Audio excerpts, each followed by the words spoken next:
आह्वान करते हैं और फिर बाप दादा और दादी आज का अव्यक्त सेशन पूरा करते हैं।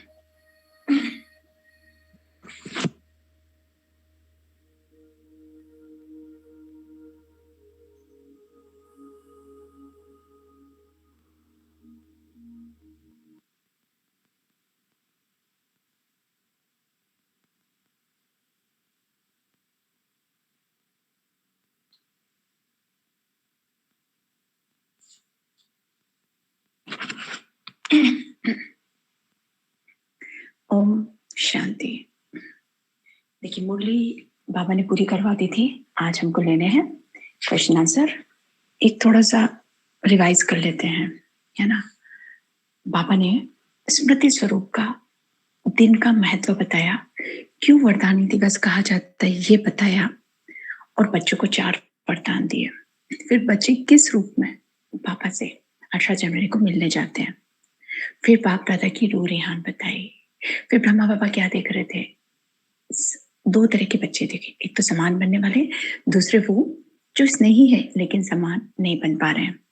फिर पापा ने डिस्क्राइब किया कि न तुम जो हो वो समस्या के त्रिकालदर्शी हो, आदि मध्य अंत की ज्ञाता हो, नथिंग से किसी भी समस्या को सहज पार कर सकते हो।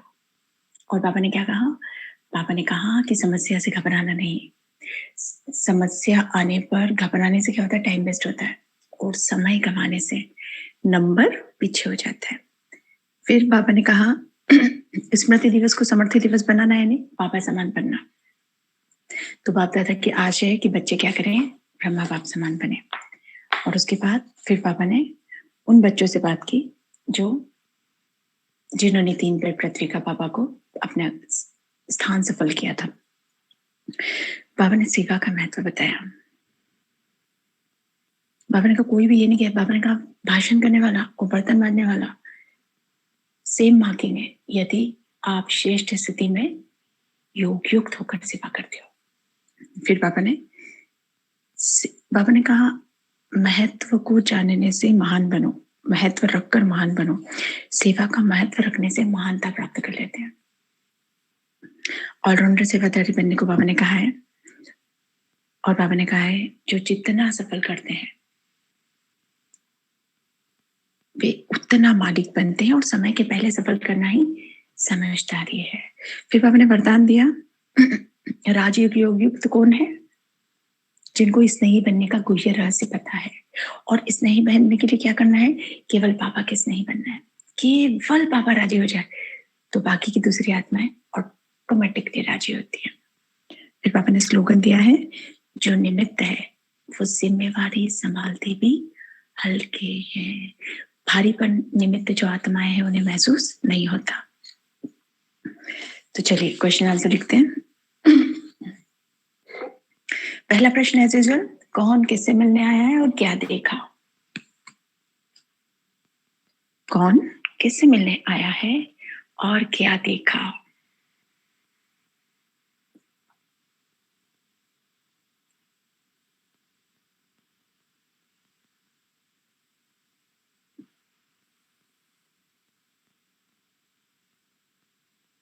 स्मृति दिवस के बारे में पापा ने क्या कहा।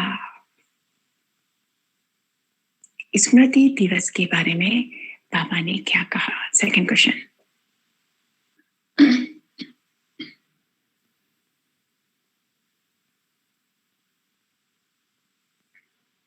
बाबा ने बच्चों को कितने वरदान दिए। बाबा ने बच्चों को कितने वरदान दिए।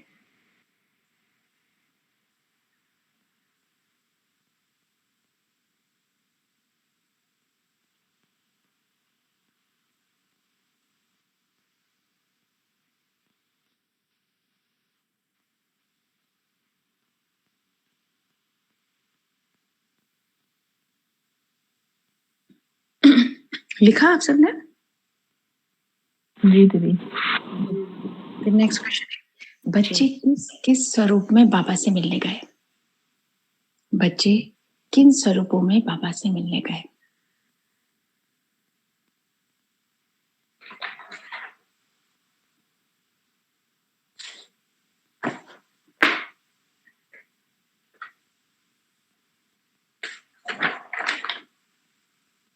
अलौकिक माँ की अलौकिक ममता क्या है?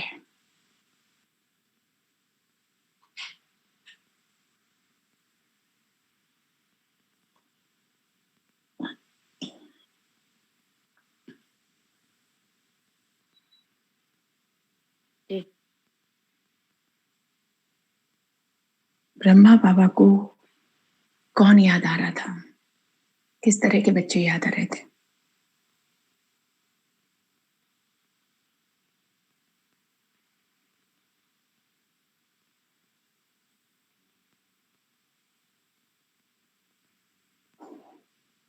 जी। समस्या आने पर बाबा ने क्या सॉल्यूशन बताया है? और ये बहुत इंपॉर्टेंट 3 पॉइंट बताए बाबा ने। एक, बाबा ने कहा है कि तुम पावरफुल, नॉलेजफुल, सक्सेसफुल स्थिति के अनुभवी हो। फिर बाबा ने कहा है समस्या के आदि मध्य अंत को जानते हो। फिर बाबा ने कहा है नथिंग न्यू का पाठ पढ़ा है, कैसी भी समस्या हो इस स्मृति से समर्थ बन जाओ। तो ये बाबा ने, तो कभी भी प्रॉब्लम आए तो ये तीनों बातों को ना बार बार रिवाइज करना है। समस्या आने पर बाबा ने क्या कहा, क्या सॉल्यूशन बताया बाबा ने, ब्रह्मा बाबा ने?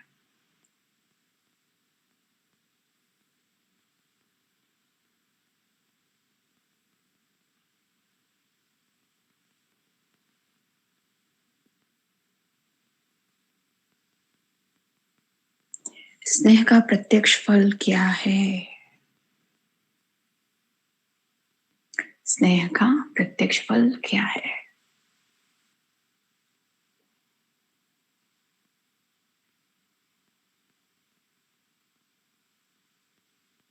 जी। माता पिता का बच्चों के प्रति श्रेष्ठ संकल्प कौन सा है? 3 संकल्प है, फॉलो फर्दर करना है, बाप समान बनना है, और संकल्प बोल संबंध संपर्क में समान और शक्तिशाली बनना है। माता पिता का बच्चों के प्रति श्रेष्ठ संकल्प क्या है?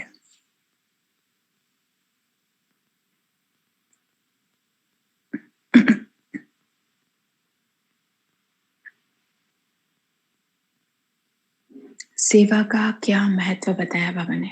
सेवा के बारे में बाबा ने 7-8 पॉइंट्स बोले। हाँ,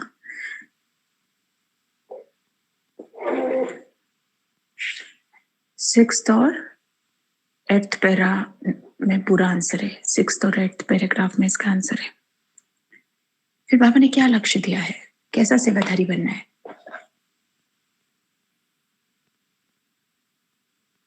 ऑलराउंडर सेवाधारी, यानी कि सेवा द्वारा फुल मार्क्स लेने वाला।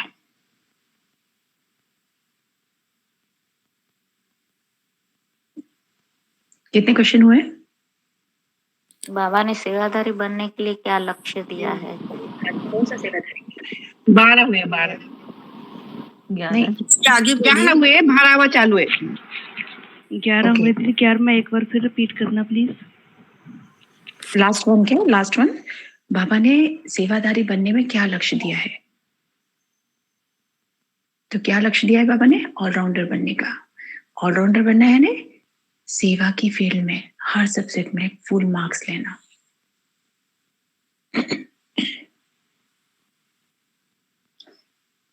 उसके बाद बाबा ने 3 महावाक्य बताए हैं। मतलब ये प्रश्न पूरे हो गए ना? हाँ जी, पूरे हो गए। ये मुरली छोटी है ना, ज्यादा बड़ी नहीं है। तो अभी महावाक्य बताए हैं। बाबा ने कहा है जो जितना सफल करते हैं उतना मालिक बनते हैं।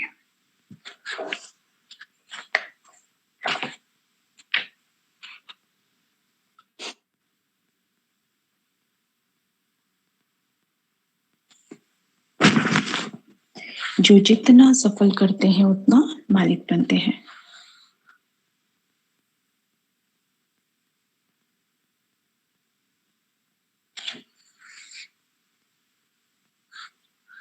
समय गंवाने से नंबर पीछे हो जाता है। समय गंवाने से नंबर पीछे हो जाता है।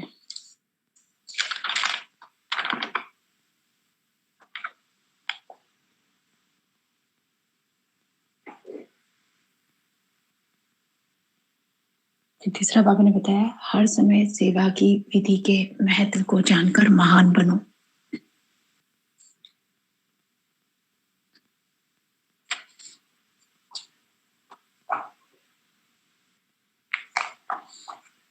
सेवा की विधि के महत्व को जानकर महान बनो।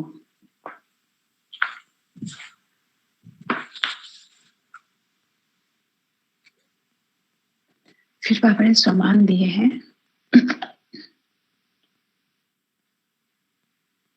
स्नेह और शक्ति के समान स्थिति में रहने वाली स्मृति स्वरूप आत्मा हूं।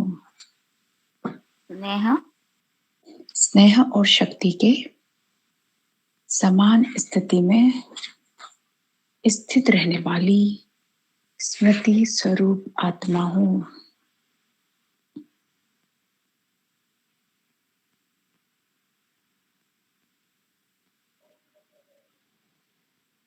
स्थिति में समान रहने वाली स्मृति स्वरूप आत्मा हूं। स्मृति स्वरूप आत्मा हूं।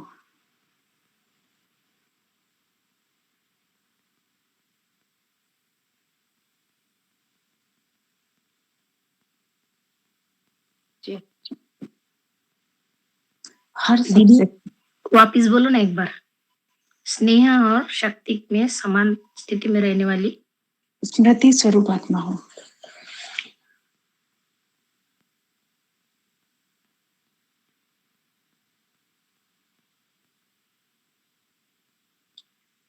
नथिंग न्यू के पाठ द्वारा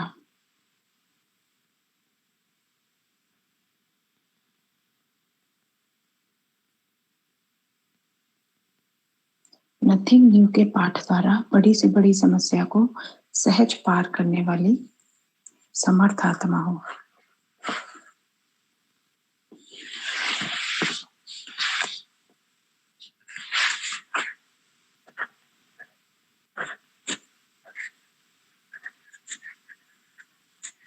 नथिंग न्यू के पाठ द्वारा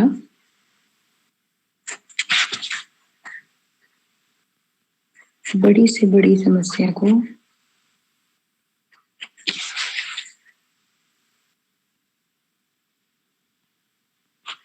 सहज पार करने वाली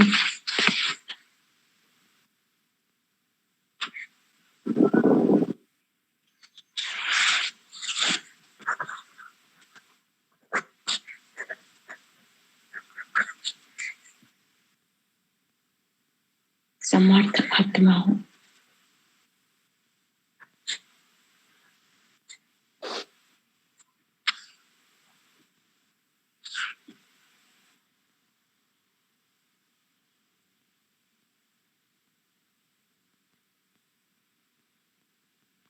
ओम शांति रचना दीदी, अपने हो गए ना इस मुरली के क्वेश्चन आंसर?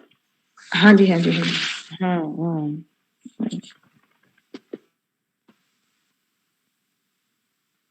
दो ही है स्वामान। हाँ जी, दो ही है। अभी खजाना वाला कुछ नहीं लिखना है ना, हो गया ना सब? वो सब हो गया। हाँ जी, ये मुरली छोटी है ना, इसमें इतना कुछ खास उतना और ज्यादा नहीं है ना। वैसे और निकाल सकते हैं कि एक दो और है, लिख लीजिए। स्वामान। हाँ जी। माता पिता की श्रेष्ठ आशा को पूर्ण करने वाली आशाओं की दीपक हूँ। सदा माता पिता की श्रेष्ठ आशाओं को पूरी करने वाली आशाओं की दीपक हूँ।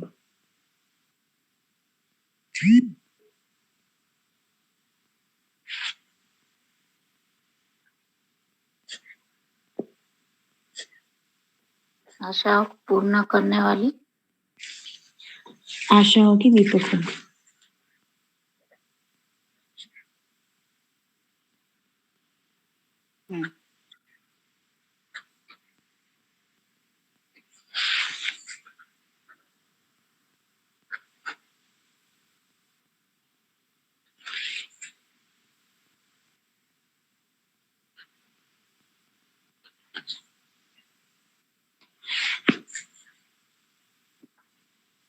हो गया जी।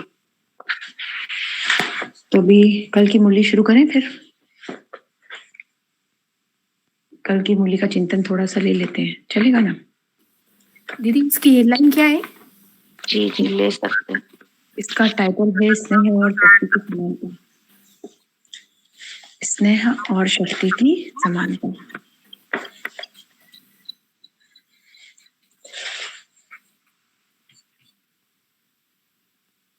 ले लीजिए अभी संडे वाली मुरली।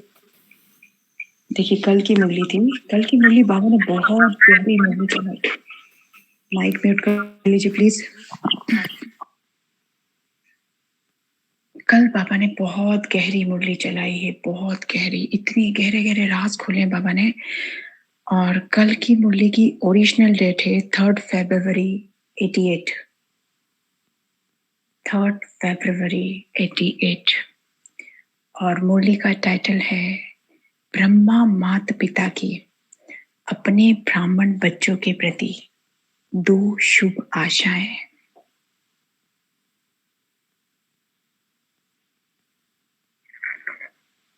ये मुरली अगर हम पूरी धारण कर रिवाइज डेट एक बार बोलना तो। 3 फरवरी 88। ठीक।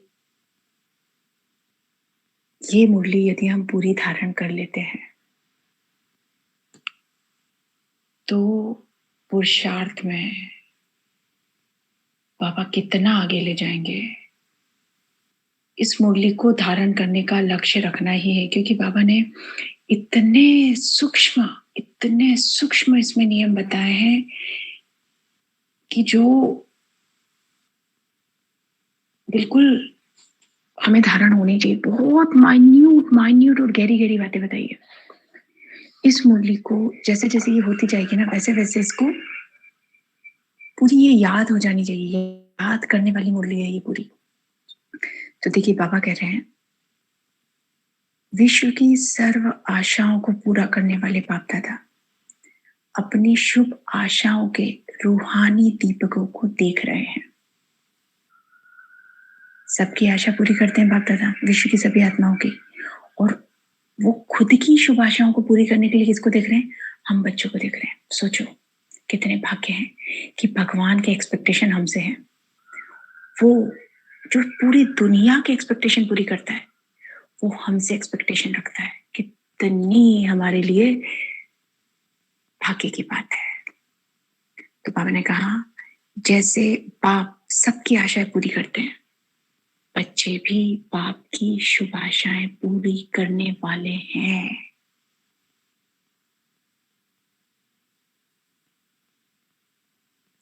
बाबा बच्चों की आशाएं पूरी करते हैं, बच्चे बाप की आशाएं पूरी करते हैं। फिर बाबा ने पूछा, क्या तुम जानते हो कि बाबा की बच्चों के प्रति आशाएं कौन सी हैं? बाबा ने कहा, बहुत इंपॉर्टेंट बात बोली। हाँ, ऐसा नहीं समझना महारथियों से ही बाबा एक्सपेक्ट करता है, नहीं। बाबा ने कहा है हर एक ब्राह्मण आत्मा, हर एक, ईच वन, प्रत्येक, एवरीबडी, एक एक बच्चा, चाहे वो आज ही जुड़ा है, चाहे वो आज ही बाबा का बच्चा बना है, चाहे वो 1 महीने का है, 15 दिन का है, 6 महीने का है, 6 साल का है, 16 साल का है, कितने भी साल ज्ञान में होने दो, बाबा वो नहीं देखते हैं। बाबा ने कहा है हर ये वाली बात है ना, बाबा की समझना चाहिए कि बाबा कितना हर बच्चे को इंपॉर्टेंस देते हैं। बाबा कहते हैं हर एक ब्राह्मण आत्मा, हर एक बोला है बाबा ने, हाँ, बाप की आशाओं की दीपक है।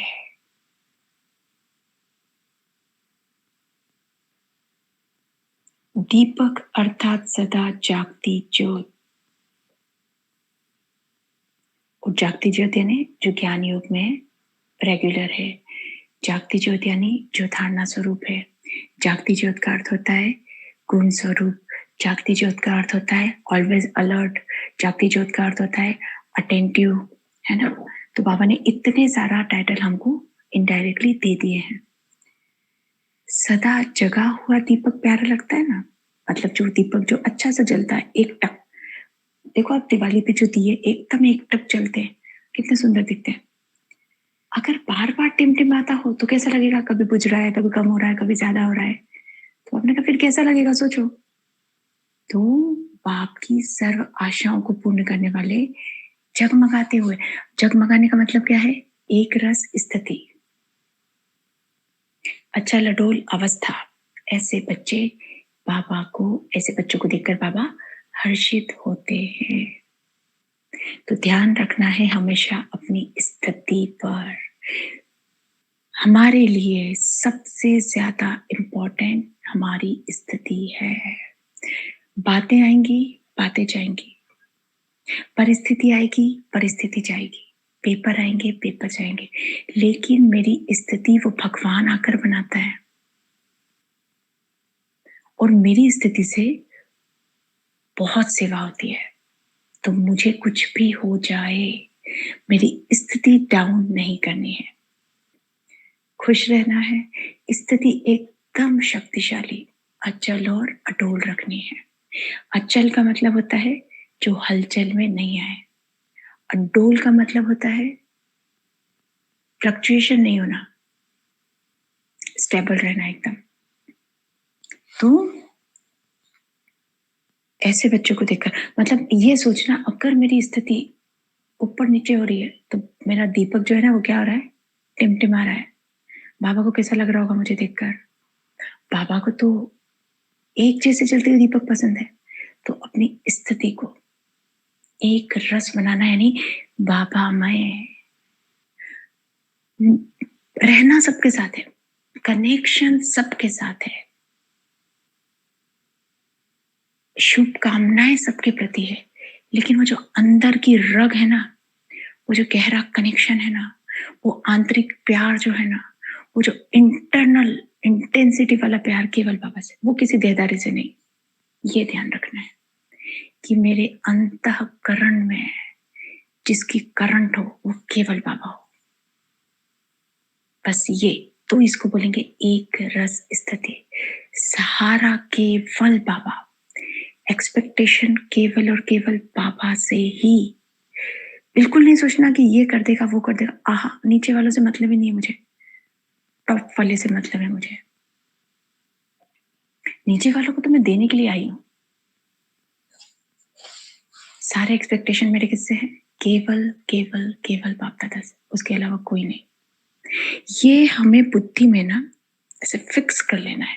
जब ये चीज एकदम दृढ़ हो जाती है ना, तो कोई भी बात होती है ऑब्वियसली ऑटोमेटिकली नेचुरली बाबा याद आता है।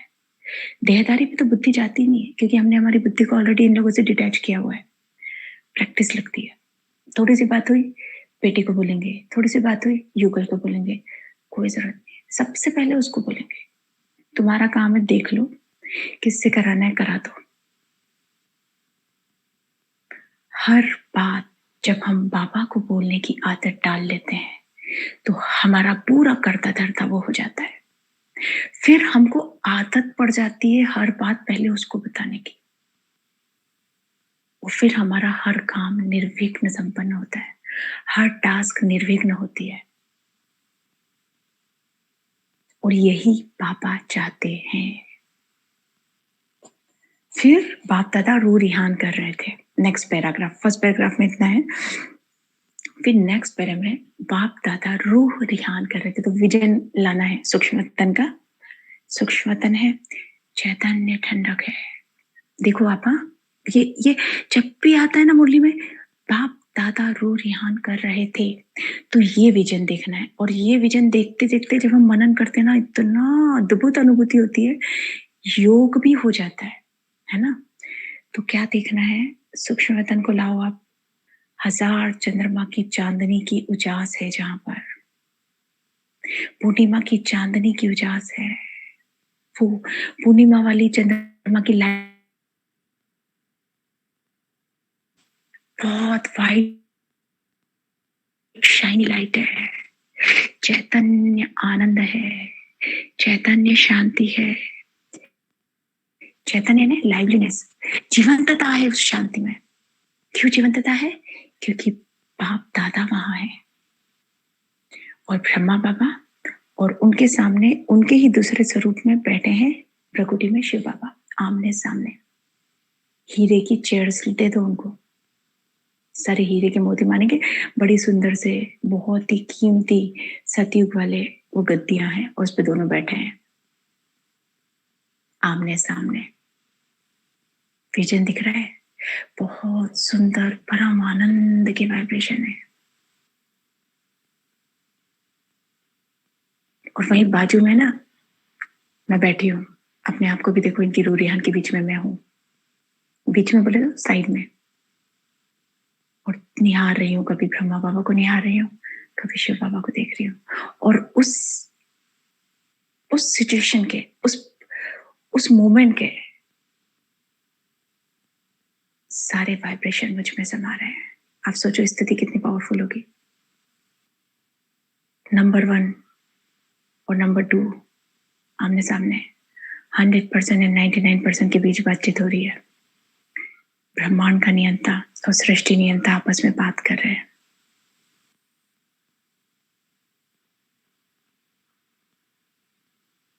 और वो सुंदर वाइब्रेशन मुझ में समा रहे हैं। फील हो रही है एक ठंडक, देखो बहुत अलग सी ठंडक है। यहाँ शांति, खुशी, आनंद की मिक्सिंग वाइब्रेशन आती है जब बाप दादा रूरियान करते हैं, तो वो भी टॉप मोस्ट लेवल की। तो ये विजन देखना है कि बाप दादा आपस में रूरियान कर रहे हैं। ठीक है, होप सो सभी को भ्रकुटी में और अपने फोरहेड के आसपास और कान के आसपास एक अलग सी ठंडक सी फील होनी चाहिए इस वक्त। और पापा ने कहा है बाप दादा के सामने कौन रहते हैं? बच्चे रहते हैं। तो पापा ने कहा किसके बारे में बात करेंगे? बच्चों के बारे में ही करेंगे। तो शिव बाबा ने, अब विजन देखो, हाँ, ब्रह्मा बाबा का वो स्वरूप जिनकी प्रकृति में लाल लाल शिव बाबा है, उन्होंने ब्रह्मा बाबा से पूछा बच्चों के प्रति कोई शुभ आशा है? शिव बाबा ब्रह्मा बाबा से पूछ रहे, हमें देखते जाना है। तो ब्रह्मा बाबा ने कहा बच्चे नंबरवार अपनी शक्ति प्रमाण, स्नेह प्रमाण, अटेंशन प्रमाण सदा बाप की शुभ आशाओं को पूरी करने में लगे हुए जरूर हैं। हर एक की दिल में उमंग उत्साह जरूर है। कौन सा उमंग उत्साह है? कि जब बाबा ने हमारी आशाएं पूरी की है तो हम भी बाबा की सारी आशाएं पूरी करके दिखाएं। लेकिन बाबा ने लेकिन जोड़ दिया, लेकिन करके दिखाने में नंबरवार हो जाते हैं। सोचने में तो सब परफेक्ट है, हाँ, लेकिन करने में नंबरवार हो जाते हैं। सोचना और करके दिखाना, इसमें अंतर पड़ जाता है। ये ब्रह्मा बाबा का आंसर है। अब इससे हमने क्या निकालना है? यानी आशा पूरी करने के लिए बाबा की क्या चीज जरूरी है? किन चीजों का कॉम्बिनेशन जरूरी है? पावर का, प्रभु प्रेम का और अटेंशन का। कौन कौन सा अटेंशन? याद और सेवा के बैलेंस का अटेंशन, गंभीरता रमणीकता के बैलेंस का अटेंशन, अंतर्मुखता बाह्य मुक्ता के बैलेंस का अटेंशन। ये 3 अटेंशन, याद और सेवा और स्व पुरुषार्थ और सेवा के बैलेंस का अटेंशन। 4 अटेंशन चाहिए। शक्ति चाहिए और स्नेह चाहिए। तो पापा ने कहा बच्चे इस तरीके से पापा की आशाओं को पूरी करने में लगे हैं। वो चारों बोलेंगे फिर से? हाँ जी, अंतर्मुक्ता बाह्य मुक्ता का टेंशन, ज्ञान और योग का टेंशन, स्व पुरुषार्थ और सेवा का टेंशन, गंभीरता और रमणीकता का टेंशन। गंभीरता वाला क्या बोला पहले? गंभीरता और रमणीकता, रम ये अटेंशन रखना है। जब भी बाबा अटेंशन बोलते हैं तो ये 4 चीजें तो मस्ट आती है उसमें। तो बाबा ने कहा है याद और अटेंशन सेवा, प्रमाण। अंतर्मुक्ता बाह्य मुक्ता, गंभीरता और रमणीकता। और देखिए, अंतर्मुक्ता बाह्य मुक्ता, गंभीरता रमणीकता, याद और सेवा और स्व पुरुषार्थ और सेवा।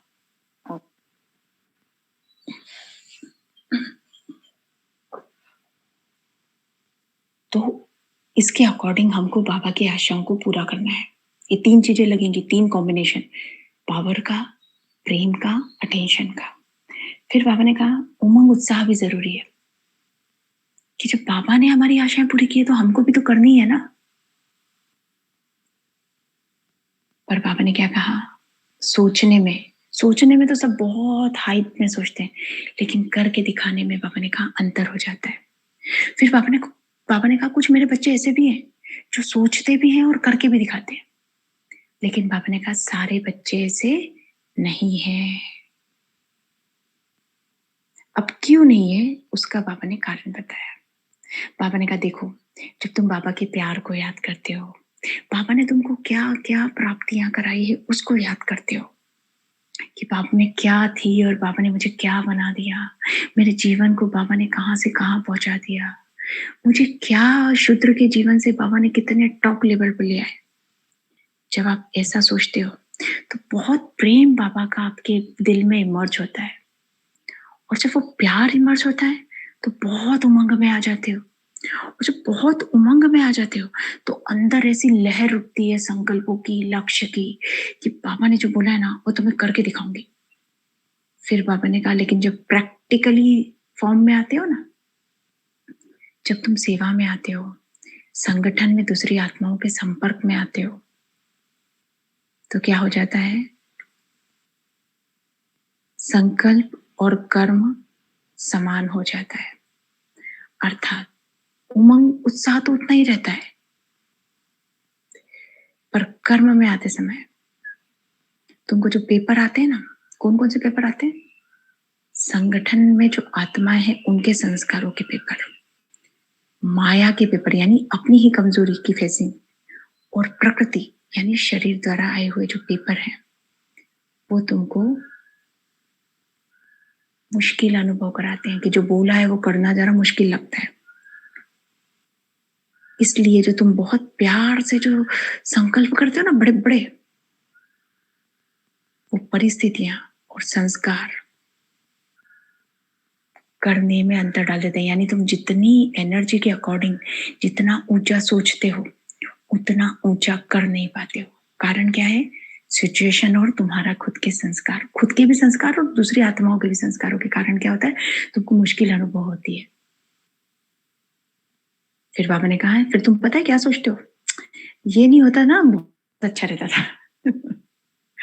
बाबा कह रहे हैं फिर तुम सोचते हो कि ये नहीं होता ना तो बहुत अच्छा रहता था, और अगर और मगर के चक्र में आते हो। अगर मगर के चक्र में आना है ने, अगर सेवा में इस आत्मा को नहीं बुलाया जाता, और अगर मगर जो होते हैं ना, अगर मगर के आंसर देते हैं हम, मगर मैं तो ऐसा कर ही नहीं सकती, अगर मगर वाले जो आंसर होते हैं ना, तो बाबा ने कहा उसके चक्र में आ जाते हो। और वो चक्र क्या होता है, होना तो ये चाहिए था लेकिन हो तो ऐसा गया, इस कारण हुआ।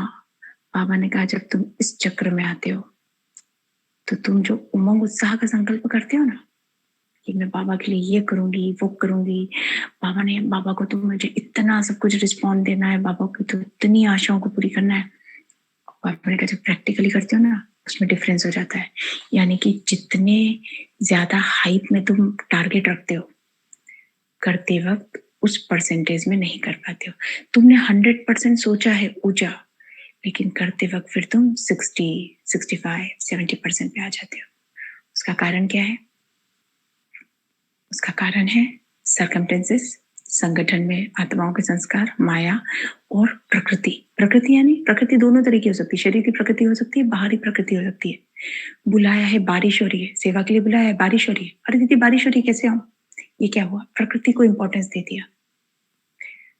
कुछ भी हुआ, खुद को सिर दुख रहा है दीदी सेवा के लिए नहीं आ सकती, ये क्या हुआ, शरीर की प्रकृति के सर्कमटेंस में आना। माया, अचानक से कुछ भी कमजोरी के उसमें वश में चला जाना।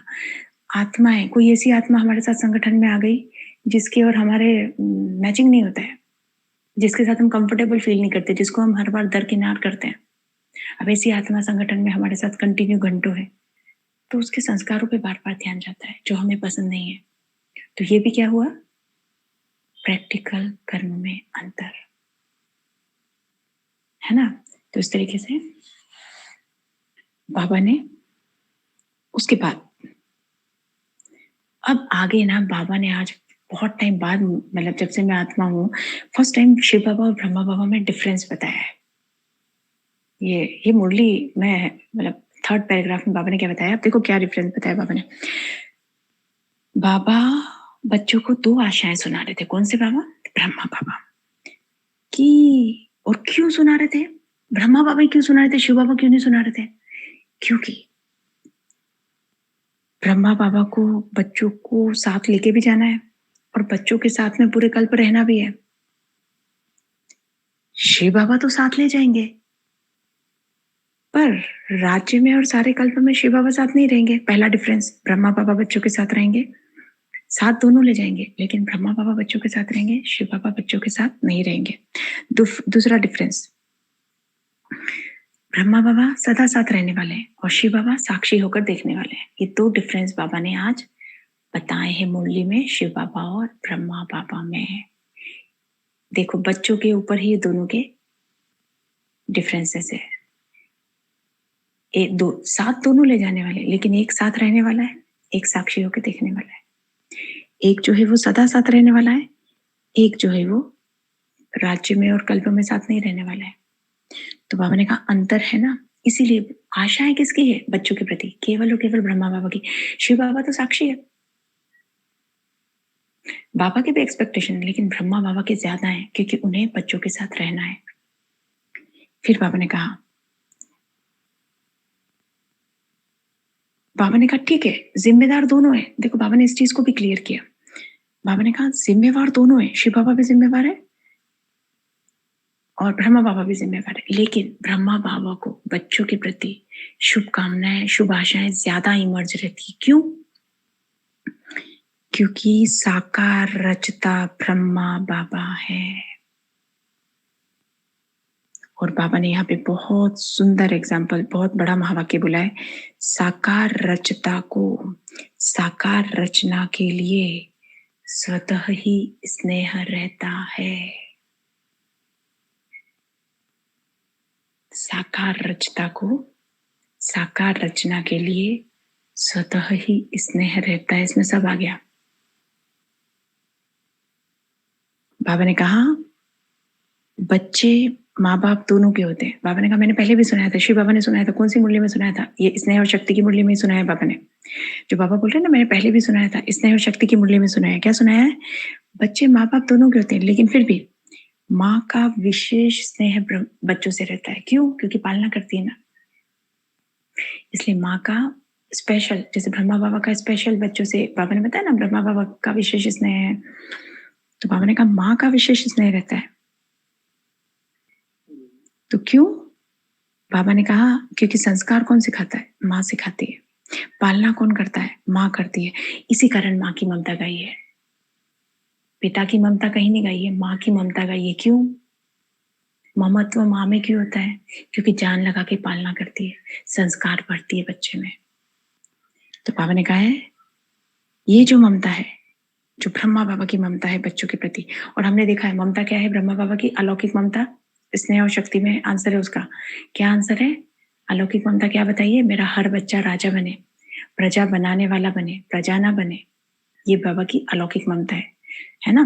तो बाबा ने कहा ये जो ममता है ये शुद्ध ममता है, मोह वाली ममता नहीं है, ये विकार वाली ममता नहीं है।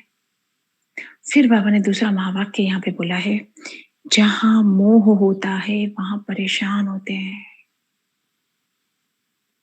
यदि मोह यानी पॉसेसिवनेस, मेरा है मेरा है मेरा है, जो मेरापन है ना ये पॉसेसिवनेस लाता है। ये जो मेरा है ना ये सामने वाले को कंट्रोल करने की कोशिश करता है, अधिकार के बहाने उस आत्मा को ना कैप्चर करने की आत्मा कोशिश करती है। मेरा है ना तो मेरे अकॉर्डिंग चले, मेरा है ना तो मेरे ही हिसाब से करे, मेरा है ना तो मेरी हर बात माने।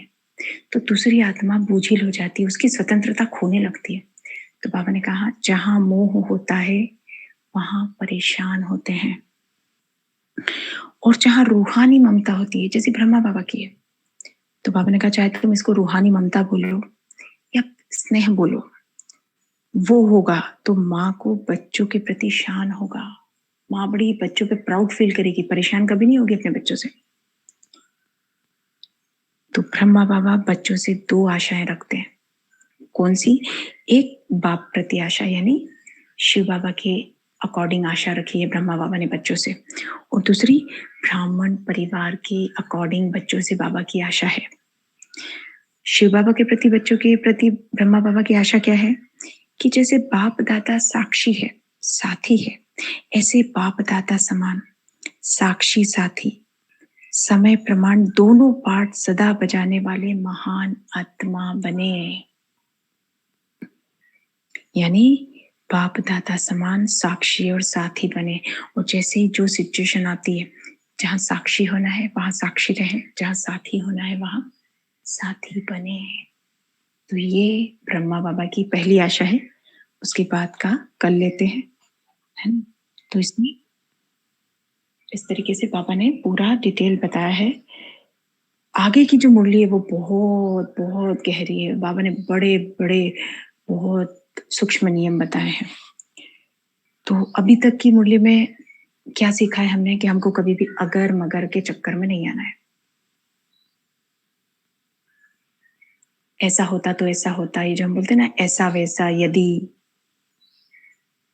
और अगर मगर, इससे अकॉर्डिंग, इससे रिलेट जो महावाक्य जो शब्द होते हैं ना, जो हमारे कारण होते हैं, वो सब छोड़ देने हैं। जब भी कोई कारण वाली सिचुएशन हम डिस्क्राइब करते हैं ना, तो ही अगर मगर यदि ऐसा वैसा वर्ड यूज होते हैं हमारे। जब हम रीजनिंग देते हैं ना, तो ऐसे, तो रीजनिंग वाले जो भी हमारे आंसर्स है वो हमको छोड़ देने हैं। ओम शांति दीदी। हाँ जी, ओम शांति। दीदी है ना, ये मुरली में जो साथी और साक्षीपन के बाबा ने बताया ना कि बाबा कहीं साक्षी हो जाते हैं, कहाँ साथी हो जाते हैं, तो हमको कैसे पता चलेगा कि बाबा कहाँ साक्षी हो रहे हैं और कहाँ साथी हो रहे हैं? हाँ, देखिए, जब भी हमारे सामने कोई सिचुएशन आती है, ठीक है, उसमें बाबा हमारा हमेशा साथ देता है। लेकिन जहां हमारा कार्मिक अकाउंट होता है, वहां बाबा, ये बहुत सुंदर, आपने बहुत रीजनिंग, बहुत ही प्यारा, क्योंकि ये चीज पता होनी चाहिए कि बाबा हमारे सामने जब कोई सिचुएशन आती है, जब कोई पेपर आता है, तो बाबा हमारा साथी बनता है। लेकिन जब हमारा कार्मिक अकाउंट आता है, हमारा किसी आत्मा के साथ कोई कार्मिक अकाउंट हम फेस करते हैं, वहां पे बाबा साक्षी हो जाता है। वो फिर इंटरफेयर नहीं करता। तुम कितना भी माथा मारोगे वो नहीं आएगा। उसका लॉ है कि मैं तुम्हारे कर्मों के बंधन में हस्तक्षेप नहीं करूंगा। तुम कितना भी उसको पुकारोगे ना, वो नहीं आएगा, वो साक्षी हो जाता है। और एक बात बाबा ने कही थी कि अभी कुछ टाइम तक बाबा साथी हैं, लेकिन जैसे ही सूक्ष्म वतन के गेट बंद होंगे, यानी ब्रह्मा बाबा जब जन्म लेंगे, तब से बाबा का साक्षी का 100% साक्षी का रोल शुरू हो जाएगा। तो अभी का टाइम है, बाबा को जितना यूज करना है कर ले सकते हैं हम लोग, जितना बाबा को यूज करना है कर सकते हैं, क्योंकि जब वो साक्षी हो गया ना, फिर हम कितना भी उसको पुकारेंगे, आतुर पुकार करेंगे, वो नहीं आएगा। वो साथी साथी कब कब होता है? जब सिचुएशन आती है ना, कोई पेपर आता है, सिचुएशन आती है, किसी के संस्कारों से हमारी टक्कर होती है, मतलब जब हम थोड़े थोड़े हल्के से परेशान होते हैं ना, और जब हमारा किसी आत्मा के साथ कार्मिक अकाउंट हमको समझ में आता है, इस आत्मा के साथ मेरा कार्मिक अकाउंट है, उससे रिलेट जब कोई सिचुएशन आती है, तो बाबा तुम कितने भी महारथी हो, तुम कितने भी उसको याद करते हो, वो तुम्हारी मदद नहीं करता है। फिर वो साक्षी होता है, वो देखता रहता है, क्योंकि तुम मतलब हमको सहन करने की शक्ति तो देता है जब वो साथी होता है तो, लेकिन वो उसमें इंटरफेयर नहीं करेगा कि ये हमारा चुप्पू हो जाए, है ना? हाँ, वो जब साक्षी होता है ना, तो वो हमको पावर टचिंग देता है, वो बराबर से टचिंग देता है, हाँ, कि ऐसा कर बच्चे, ऐसा कर। लेकिन जैसे परिस्थितियों में वो खुद आके मदद करता है ना, साक्षी होने पे वो सिर्फ देखता रहता है, ऑब्जर्वर बनता है। ना वो ये बोलता है कि तू करेक्ट है कि इनकरेक्ट है, ना वो उसको तुमसे कंप्लेन रहती है, कुछ नहीं रहता, कुछ नहीं रहता उसको। तो दीदी फिर हम उस पेपर को कैसे पार करेंगे? अगर बाबा ने ना 2-3 माँ वाक्य ये भी बताए हैं कि है ना, बच्चे तुमको कुछ भी चिंता हो तो तुम चिंता मत करो, मैं बैठा हूँ। और ये भी बाबा ने कहा है कि बाबा नीचे आओ, मेरी मदद करो। ऐसे कुछ बाबा ने महावाक्य भी कहे हैं ऐसे। वो बाबा ने कहे हैं, बाबा करता है, लेकिन कब? जब वो साथी है। लेकिन आपका कार्मिक अकाउंट है, तो वो आपको छतरी लगा देगा। बहुत मूसलाधार बारिश हो रही है, वो छतरी दे देगा, लेकिन खुद छतरी लेके खड़ा नहीं होगा। समझ में आया साक्षी होने का मतलब? वो डिटैच हो जाता है। अगर आत्मा में दीदी, मतलब आत्मा में पावर नहीं है, वो बारिश ही बंद कर दे, वो नहीं होगा, छतरी दे देगा। छतरी देगा, वो बारिश बंद नहीं करेगा आपको। जो कितनी अच्छी गहरी बात बोली है देखो हमारी दीप्ति बहन ने, कि वो बारिश बंद नहीं करेगा। तुमको जो कार्मिक अकाउंट के अकॉर्डिंग जो तुम्हारी सिचुएशन है वो तुमको फेस करनी है, तुमको छतरी पकड़ा देगा ताकि तुम इतनी तुमको प्रॉब्लम नहीं हो। कांटे से सूली बना देगा, पर वो कांटा तो तुमको चुभने ही वाला है। और दीदी अगर आत्मा में पावर नहीं होती है ना उसको फेस करने की, तो फिर वो आत्मा कहाँ जाएगी? नहीं वो तो क्या है यही टाइम है पावर भरने का। आत्मा को पावर खुद में भरनी है, इसलिए तो बाबा इतना बोल रहा है शक्तिशाली बनो, समर्थ बनो। क्यों बोल रहा है वो? क्योंकि उसको मालूम है कि आने वाला समय कैसा है, तो शक्ति भरनी है। हम देखो, कोई बच्चा कमजोर है तो पेरेंट्स उसको खिलाते हैं उसको प्रॉपर डाइट देते, लेकिन बच्चा अगर डाइट लेने को तैयार ही नहीं हो तो क्या करेंगे ना पेरेंट भी। हमको शक्तियां अपने में भरती है, अपने को शक्तिशाली बनाना है। आत्मा शक्तिशाली किन चीजों से बनती है? डायरेक्ट बाप दादा से शक्ति लेने पर, ज्ञान के मनन चिंतन से।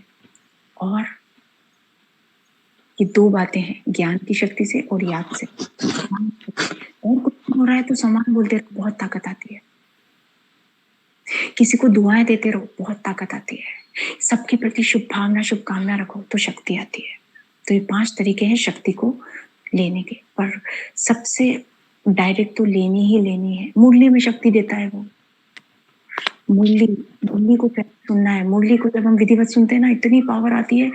और वो पावर ना बाबा को दे देनी है, क्योंकि हमसे वेस्ट होती है वो।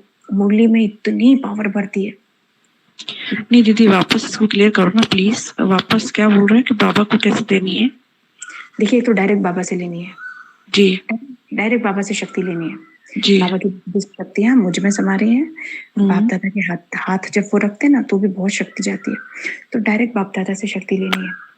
दूसरों को दुआएं देनी है। अच्छा। तीसरा, सबके प्रति शुभ भावना शुभकामना रखनी है ना। और सम्मान। और एक क्या बताया था? शुभ भावना शुभकामना दुआ सम्मान मनन चिंतन।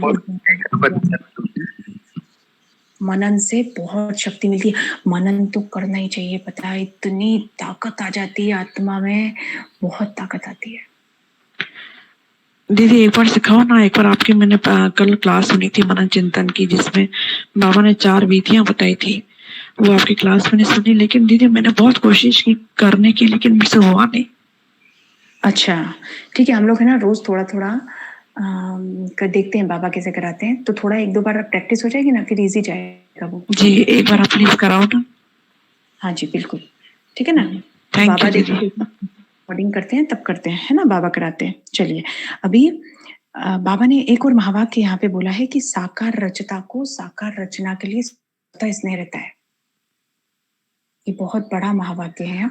इसमें बाबा ने सब कुछ बोल दिया है। फिर बाबा ने बोला है कि ब्रह्मा बाबा और शिव बाबा का डिफरेंस बताया। पहली बार बाबा ने मुरली में दोनों को डिफरेंशिएट किया है। अदरवाइज बाबा बोलते हैं मुझ आत्मा का एक्सपीरियंस बताती हूँ।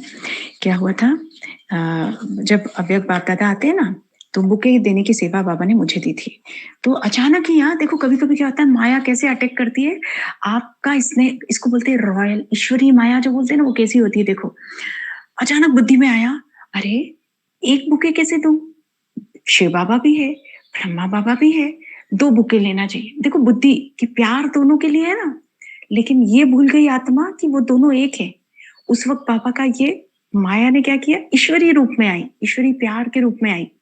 और अचानक से बुद्धि में मतलब एक कमजोर संकल्प उठा कि ब्रह्मा बाबा के लिए अलग बुके लेती हूँ, शिव बाबा के लिए अलग बुके लेती हूँ। अब ले लिया और बाबा के सामने रख दिया और बाबा को बोल दिया, वतन में जाके दे भी दिया। इतनी बड़ी वाली आत्मा वतन में जाके ब्रह्मा बाबा को अलग से दिया, शिव बाबा को अलग से दिया। अब क्या हुआ, बाबा आए, अव्यक्त बाप दादा। बाबा ने कहा बाप दादा एक है, अलग नहीं करो। और वो बात किसी को टच नहीं हुई, क्योंकि देखो कोई बात अगर हमें मुरली में टच होती है ना, सीधे दिल को लगती है ना, एकदम अंदर तक जाती है, समझ लेना वो मेरे लिए है।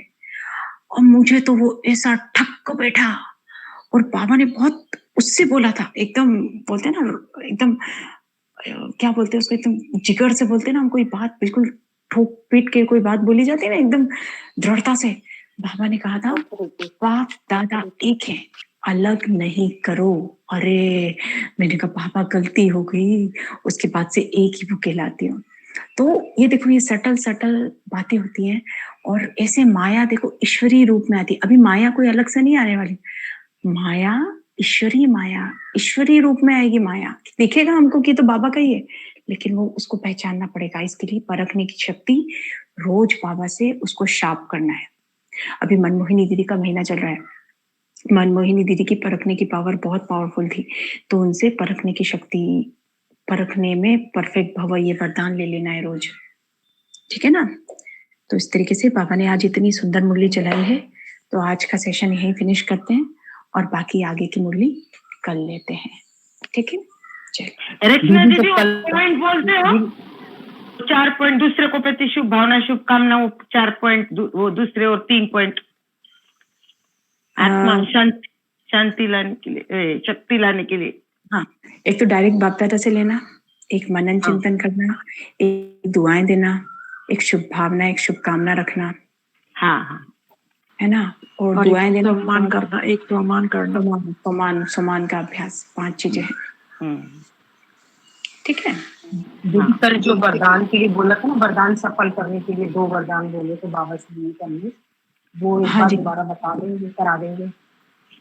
हाँ जी, वरदान के लिए वो अभी भाई जी ने बड़ा सुंदर बताया, वो बहुत लंबा प्रोसेस है कि, पर मैं आपको शॉर्ट में बता देती हूँ। देखिए, वरदान जब भी हमको सिद्ध करने होते हैं तो हमें क्या करना है, सबसे पहले वो वरदान हमको याद रखने हैं। और अमृत वेला, नुमा शाम, जब भी हम बाबा के सामने जाते हैं ना, हमको वो वरदान अपनी स्मृति में लाने हैं, और उसके अकॉर्डिंग जैसे कोई सिचुएशन आई तो मुझे उस वरदान को याद रखना है, सिचुएशन में खास याद रखना है, तो वरदान सिद्ध हो जाते हैं। एक बार भी अगर मैंने वरदान को अपना मान के यूज कर लिया, मान लो बाबा ने मुझे वरदान दिया कि बच्चे तुम विघ्न विनाशक हो, ठीक है, ये मुझे याद है कि बाबा ने मुझे वरदान दिया है, इस वरदान को मैंने याद कर लिया।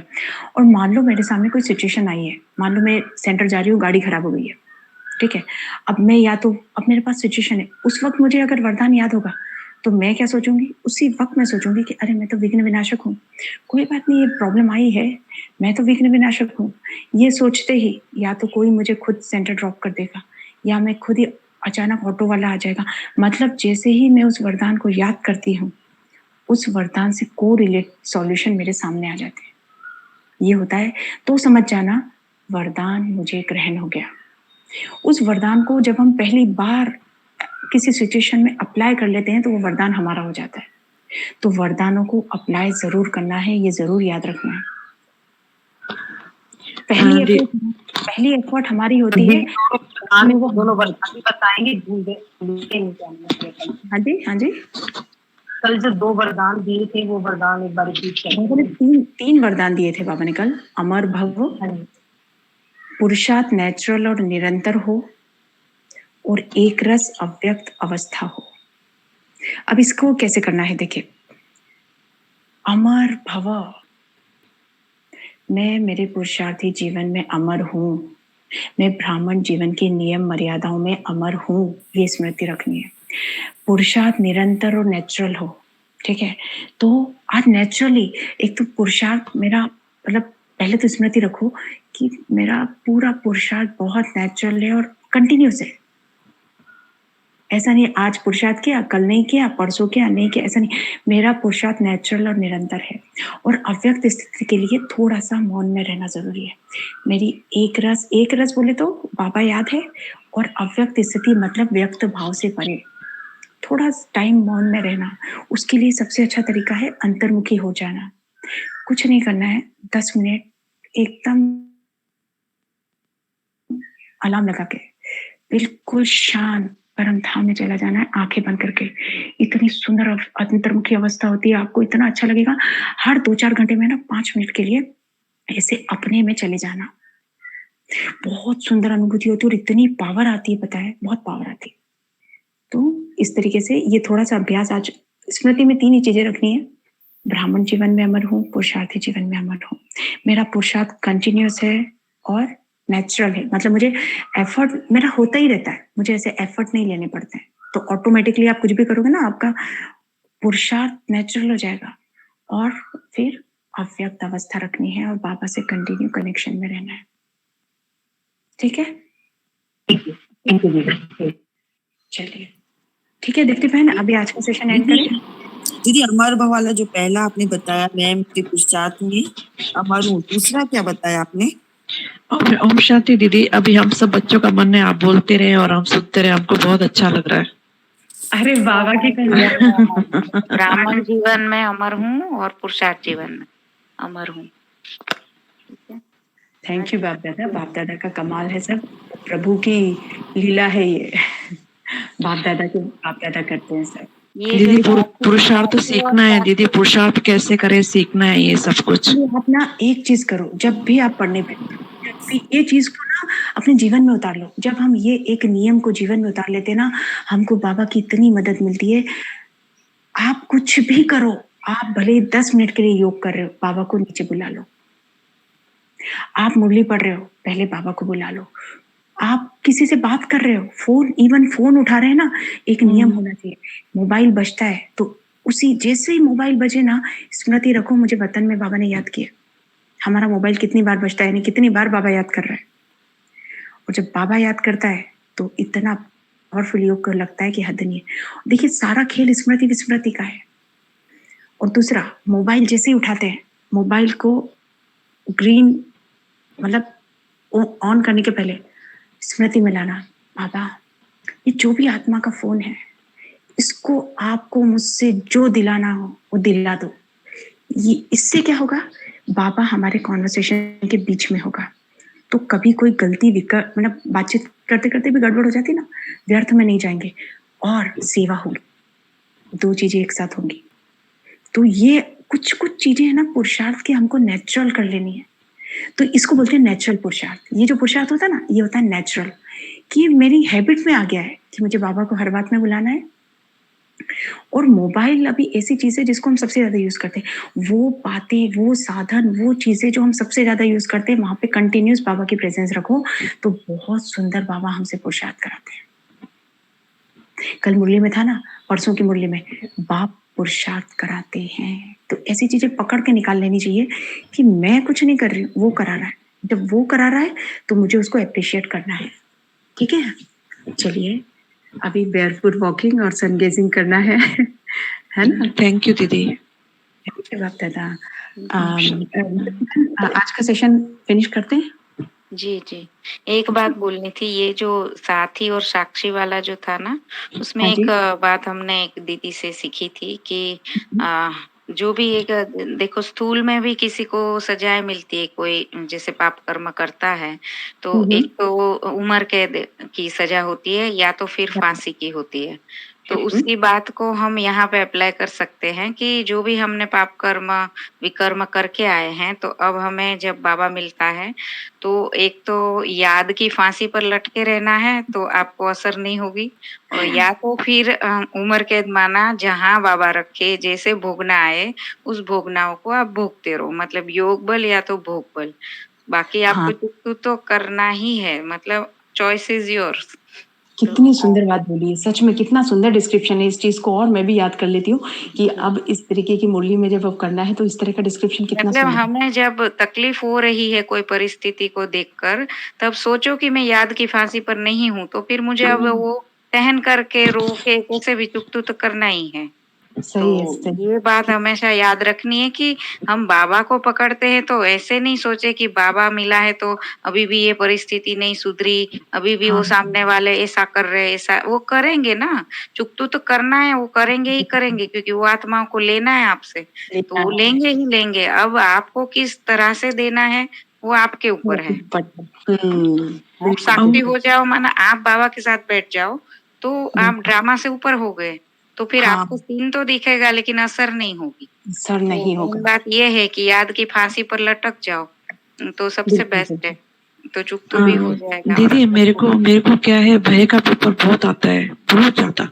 इस वजह से क्या है, मैं आपको बताती हूँ जो मैंने की थी शुरू से। मुझे भी बहुत था पहले शुरू में। रोज में ये माँ दुर्गा है ना, वो स्वरूप बन जाती थी सुबह सुबह अमृत वेला। और जो जैसे त्रिशूल लेकर जो नीचे वो राक्षस दिखाते हैं ना, जिसको मार रही होती है, लोहे लुहान कर देती है। तो जैसे खून वाला वो राक्षस है, उसके ऊपर बड़ा सा डर भय लिखा है और उसको रोज मैं मार मार के भगा देती हूँ। एक दिन मेरे अंदर से निकल गया वो। तो ये भी एक मैंने तो पता नहीं बाबा ने ही कराया था मेरे अंदर, तो शुरू से ही ऐसे हुआ था। बहुत एकदम से जब भी ज्ञान में आई 1 महीने तक किया था और इतनी शक्तिशाली अब स्टेज है कि कुछ भी आता है तो वही युक्ति बहुत अच्छी लगती है कि मैं दुर्गा शस्त्रधारिणी, तो उस स्वरूप में स्थित हो जाना रोज, है ना? थैंक यू दीदी। बढ़िया बढ़िया, बहुत सुंदर है, बहुत ही प्यारा है। देखो पूज्य स्वरूप से अपने वो मतलब कमजोरियों पे विजय पाना, ये बाबा की टचिंग थी वो भी। बढ़िया बढ़िया। चलिए ठीक है ना थैंक यू दीदी। ओम शांति। ओम शांति। ओम शांति। थैंक यू दीदी।